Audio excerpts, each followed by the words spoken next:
Mi nombre es María Eugenia Lanfranco. Nací en Ituzaingó, en el conurbano de la ciudad de Buenos Aires. Viví allí hasta los 21 años y desde hace 32 años vivo en el barrio de La Boca, a 2 cuadras de la cancha y a 2 cuadras de Caminito. Cuando recuperamos la democracia en nuestro país allá por el año 83, en ese 31 de diciembre del año 83, con mi familia, mi papá, mi mamá y una de mis hermanas, pues la mayor ya estaba casada, nos habíamos ido de vacaciones a esperar el año nuevo cerca del mar. Y en mi familia siempre se habló mucho de política. Mi papá venía del radicalismo, mi mamá del peronismo. Y estábamos en la playa leyendo el diario, tomando mate, y surgió con mi hermana Alejandra una conversación en la cual ella dijo: si yo tuviera tiempo, iría a colaborar con esta comisión que acababa de conformarse. Hacía referencia a la Comisión Nacional sobre la Desaparición de Personas, a la CONADEP. Yo en ese entonces, con mis 20 años, trabajaba como preceptora 4 horas por día. Entonces la miré y le dije: yo cuando vuelva me voy a ir a ofrecer para colaborar.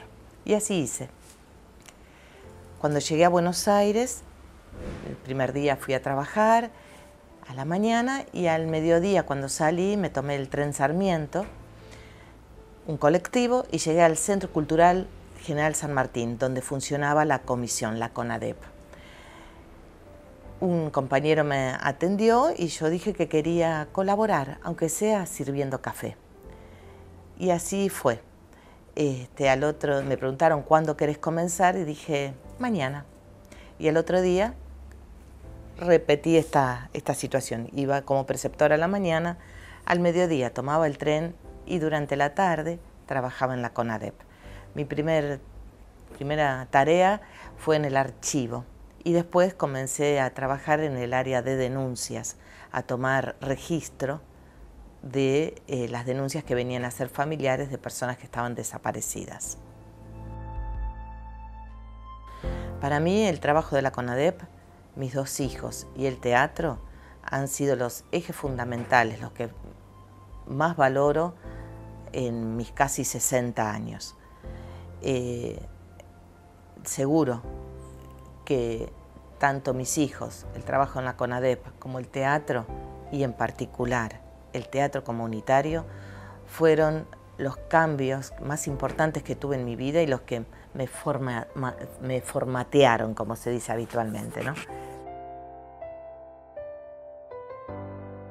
En la CONADEP, por ahí el trabajo más trascendente tuvo que ver con ir a tomar denuncias a la provincia de Tucumán por lo difícil que era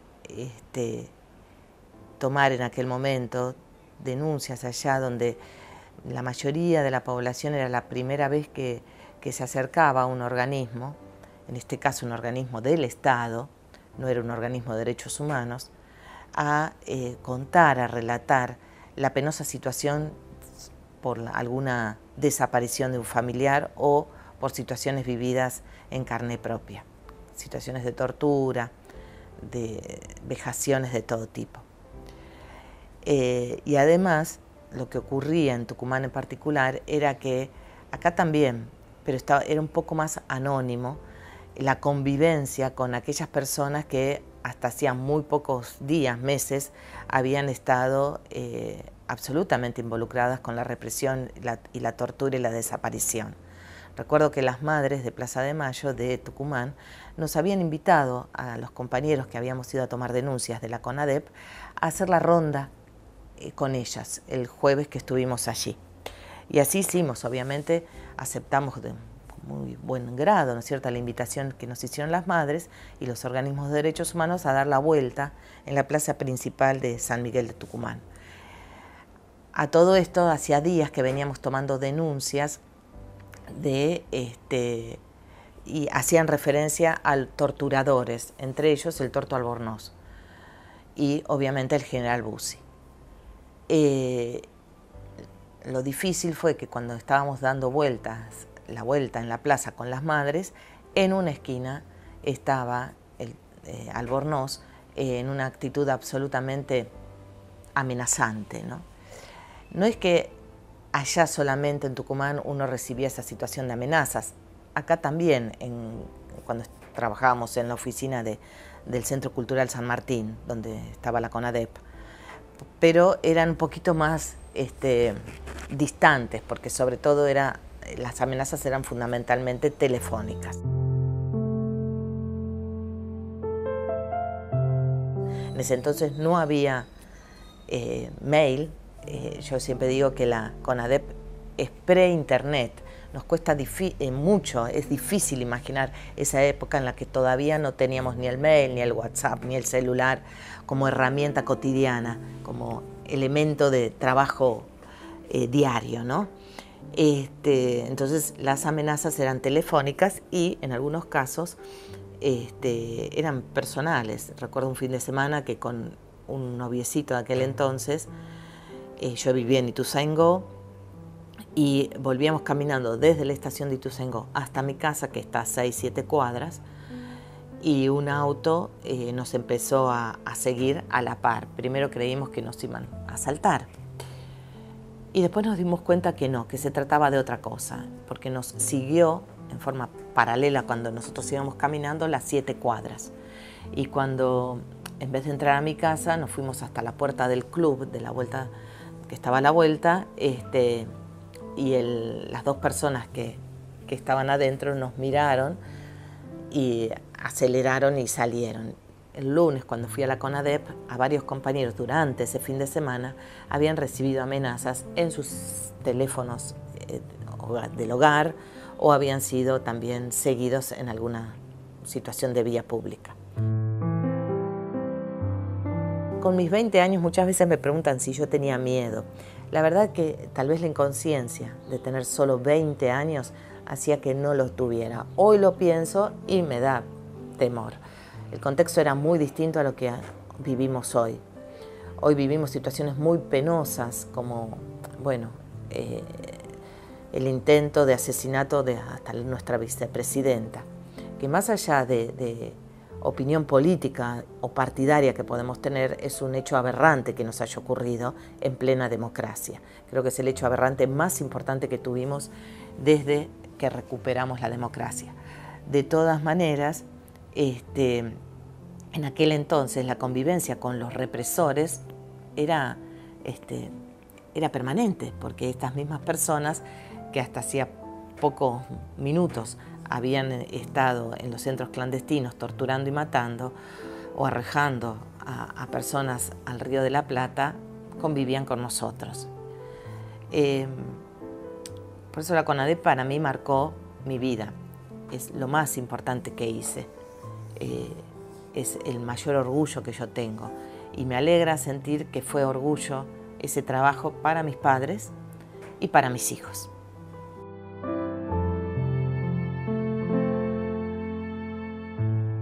Con respecto a los notables, a esta comisión que presidía Ernesto Sábato, algunos realmente no los vi. A veces digo, algunos no eran tan notables, pero tengo una anécdota con Ernesto Sábato. Yo era de llegar muy temprano, muy puntual. Entonces tenía la llave para ingresar a la CONADEP. Como decía, eran tiempos pre-internet, pre-cámaras de seguridad, pre-sistemas de seguridad sofisticados como existen hoy en día. Solo había una llave para entrar a la oficina y no mucho más. Y Ernesto Sábato, la comisión en realidad se reunía todos los días martes a la mañana. Entonces él solía llegar también temprano y recorría las oficinas. Yo esa mañana estaba en la oficina del archivo y él abrió la puerta, me saludó y me preguntó mi nombre y me preguntó cuántos años tenía.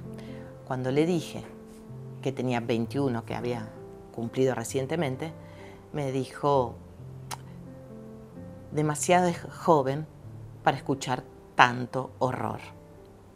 Pegó media vuelta y se fue. Y esto es la revista TV Guía, que era una revista que había en aquel entonces, donde se publicaban los programas que había en la semana. Una revista muy popular, ¿no? ¿Ves? Los distintos canales de aire, no existía el cable.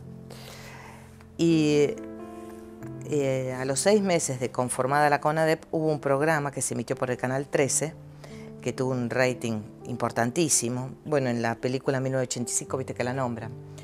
Y esta foto, este artículo es en relación a ese programa.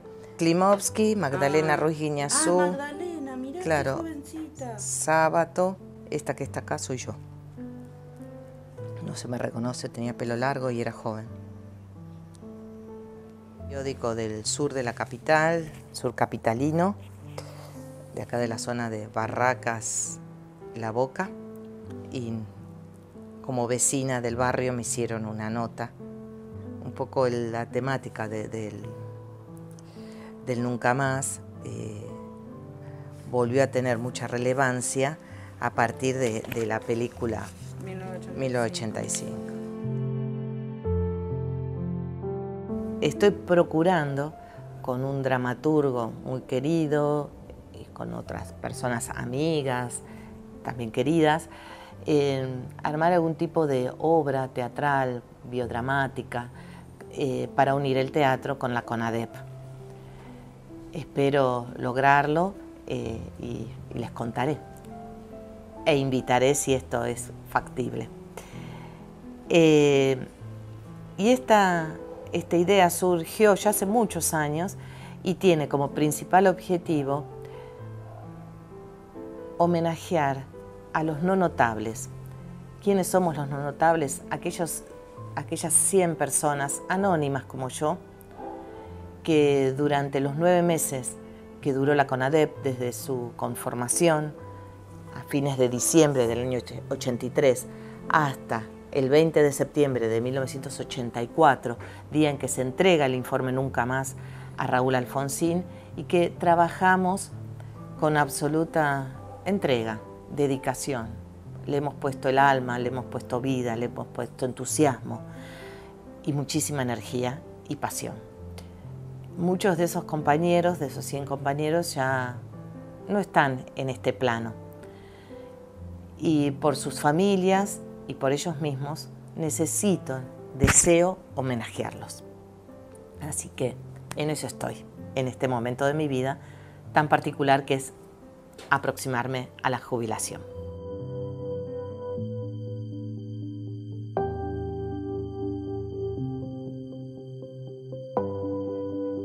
Bueno, en otro orden de cosas, yo hago teatro. Hago teatro desde los 19, 20 años. Soy socióloga, egresada de la Universidad de Buenos Aires, pero tengo más años de actriz que de socióloga. Y desde hace unos 10, 12 años encontré en el teatro comunitario el espacio donde quiero estar.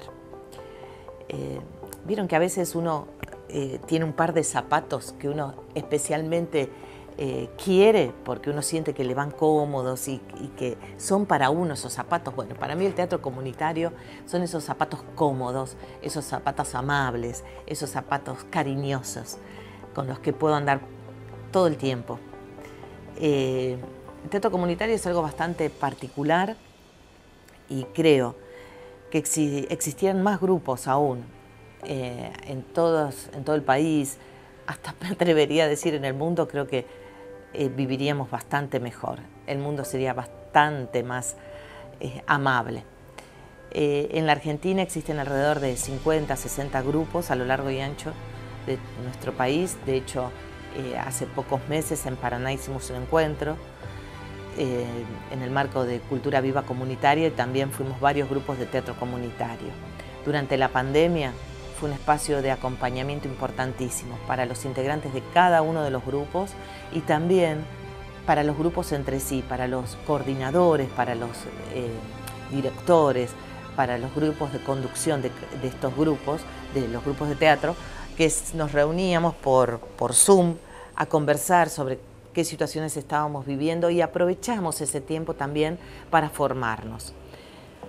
Teatro comunitario nace en la República Argentina y los dos maestros más importantes que tenemos son Ademar Bianchi, del grupo comunitario Catalinas Sur, de acá muy cerca del barrio de La Boca, y Ricardo Talento, del grupo del Centro Cultural Barracas, al cual pertenezco. ¿En qué se diferencia el teatro comunitario del teatro independiente? Que es un teatro de vecinos para vecinos. No hace falta tener conocimientos previos, solo hace falta tener ganas. Y ocurre que uno ve en los grupos, en los talleres de integración, en los encuentros de integración que se hacen, donde todos los años se suman nuevos vecinos, que muchos compañeros vienen y dicen, yo no vengo a actuar, vengo a mirar. Y a los pocos días, a las pocas semanas, uno los encuentra actuando y divirtiéndose. El teatro comunitario es vivido como un juego, y donde cada uno trae su impronta, cada uno no viene a formarse, sino a compartir eso que la vida ha hecho con nosotros, cómo nos ha formado, cómo nos ha impactado hasta en nuestros cuerpos. Es decir, no es lo mismo un compañero que ha trabajado en una fábrica automotriz, que una persona que ha trabajado, una persona que se ha dedicado su vida a la costura. Pero esos cuerpos reciben esas huellas. Y lo interesante en el teatro comunitario es que todo esto es bienvenido. No es que hay que formarse para modificar eso que traemos, al contrario, es bienvenido. Por eso son bienvenidos todos los vecinos. Al igual que muchas veces decimos, o que yo solía decir, yo no canto bien. Y aprendí a decir que yo no canto bien sola, porque comunitariamente todos sumamos y todos entonamos. Se produce ese milagro maravilloso del canto comunitario. Lo mismo ocurre con la actuación. Teatro comunitario no hay protagonistas principales, no hay actores principales y actores de reparto. Eso es algo maravilloso, que aparte siempre digo, bueno, el ego uno lo logra acomodar, amaestrar, ¿no? En el sentido que hoy uno tiene un rol un poco más protagónico y en la función siguiente está en otro menos protagónico. Y eso hace que uno se alegre también cuando los compañeros van cambiando de roles y le toca un día a un compañero un rol un poquito que tiene más letra o que tiene mayor expansión. Y que uno se alegra que ese compañero ese día está disfrutando y mucho. Yo recomiendo que en los barrios se haga teatro comunitario, porque cada barrio tiene una cultura, cada barrio puede hablar desde su propia territorialidad, y compartir esto con otros vecinos hace que la vida sea mucho más llevadera y además se puedan producir cambios sutiles o a veces no tanto en esa convivencia barrial. Otra cosa del teatro comunitario, bueno, esto que hablábamos del canto compartido, de cómo uno se prepara, ¿no? Nosotros tenemos una obra que hace más de 20 años que está en cartel, que es El casamiento de Anita y Mirko. Y que realmente lo que procuramos es que los espectadores se olviden que son espectadores y se sientan invitados a una cena de casamiento. Por eso es un show, es una obra de teatro que está absolutamente...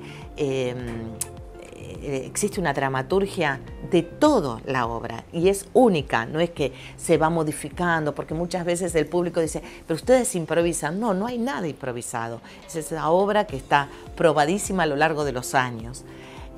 Pero logramos que los espectadores, los invitados al casamiento crean que es una improvisación. Eso es un gran logro, ¿no es cierto? Porque ahí decimos, bueno, logramos lo que queríamos que todos se sientan parte de este casamiento. Y una cosa que a mí me emociona mucho son los preparativos. Como es un casamiento, hay un grupo de compañeros, vecinos, actores, que vamos para armar el espacio donde va a transcurrir la obra de teatro, este casamiento entre una familia italiana y una familia rusa. Anita proviene de una familia italiana muy bulliciosa, muy fiestera, y Mirko de una familia rusa que no entiende demasiado dónde se está metiendo y que tienen otra cultura, otras costumbres, son mucho más serios, mucho más tranquilos. Y preparamos las mesas.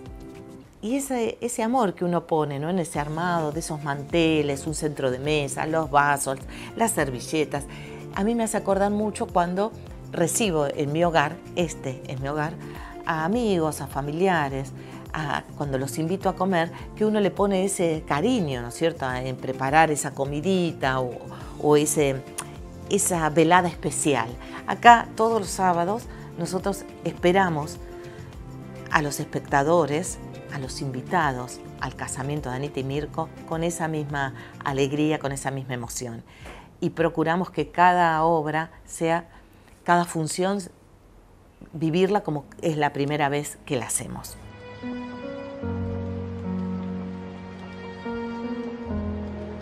Si yo tuviera la posibilidad de hablar con la María Eugenia que vivía todavía en Ituzaingó, en la calle de tierra, con Débora, una perra, que se peleaba con el chimi, un chimango que tenían mis amigos que vivían en la vereda de enfrente, con quienes andábamos mucho en bicicleta, le diría que se escuche y que vaya atrás de sus deseos.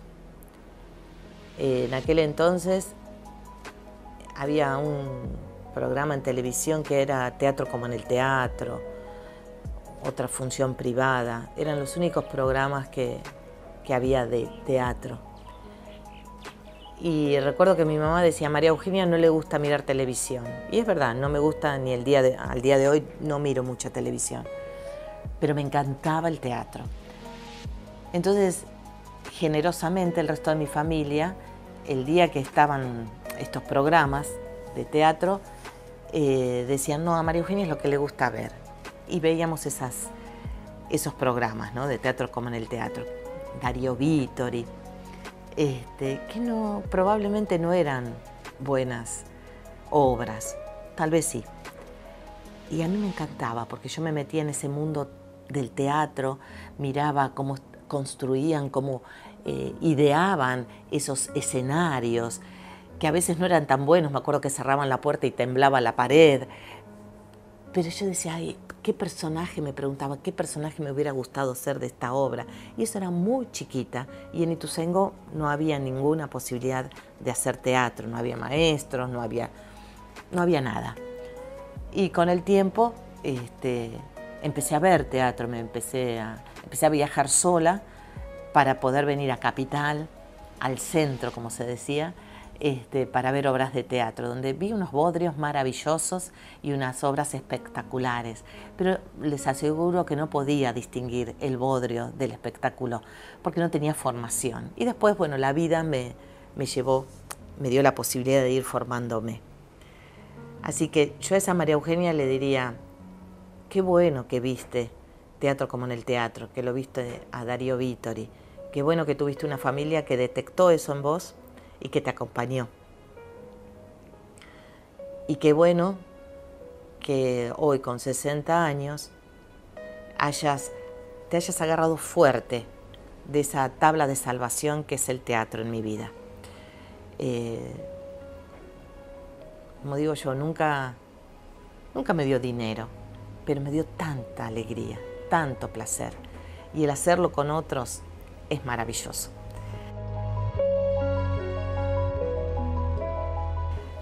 A esa María Eugenia a lo largo de la vida le diría eso, seguí agarrada a esa tabla. Y a esa María Eugenia de los 20 años de la CONADEP le diría, estabas re loca, pero qué suerte que te animaste, porque fue un impulso. Muchas veces me preguntan, pero ¿por qué hiciste esto? Y no tengo respuesta. Pero me alegra haberlo hecho y a esa María Eugenia de 20 le digo, hiciste bien de llevarme ahí. Y a los jóvenes les diría, agárrense de la tabla que aman, sea cual fuera. Y con respecto al mundo complejo que estamos viviendo, nunca bajar los brazos, nunca. Siempre hay esperanza. Y como me dijo una amiga que está pasando por un momento de salud difícil, le dije, bueno, voy a ponerle una vela al Padre Mario para que te acompañe y te ayude en tu salud. Le digo, ¿vos crees en Dios? ¡Ja! ¿Cómo no voy a creer en Dios si todavía creo en la justicia social? Esa es mi bandera. Luchemos por la justicia social.